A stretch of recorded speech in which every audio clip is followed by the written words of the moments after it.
there's a lot of brain drain, right? Pakistan میں جو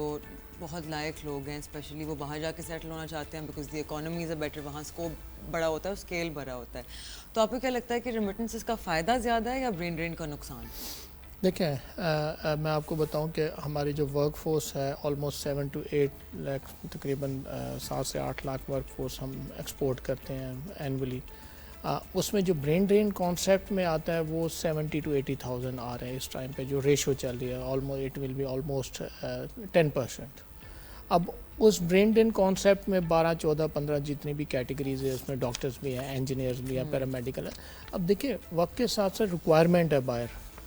باہر ریکوائرمنٹ ہے, اس کو ہم برین ڈرین نہیں تو ہم برین گین کہہ سکتے ہیں, کیونکہ ٹیکنالوجی ٹرانسفر کا جو کانسیپٹ ہے وہ انہی ہی جو professional highly skilled work force ہے انہی سے ہی پاسبل ہو سکتا ہے. وہ ہم لیبر ایکسپورٹ کرنے سے پاسبل نہیں بنا سکتے. جب یہ یہاں سے باہر گلف میں یا دوسری کنٹریز میں جاتے ہیں اور 5 سال 10 سال رہنے کے بعد جو پاکستان میں وہاں کی ٹیکنالوجیز لاتے ہیں, تو میں سمجھتا ہوں کہ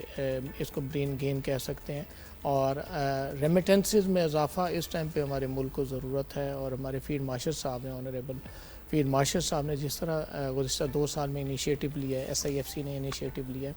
تو میں سمجھتا ہوں کہ اگر ان انیشیٹوز کی امپلیمنٹیشنز کو پراپرلی ہم بنا سکیں, گورنمنٹ آف پاکستان بنا سکے, پروونشل گورنمنٹس بنا سکیں, فیڈرل گورنمنٹ بنا سکے, تو ہم جو ویکنیسز ہیں, جو کرپشنز کے ایلیمنٹس ہیں, ان کو ہم ختم کر کے اس ریمیٹنسز کو بھی بڑھا سکتے ہیں,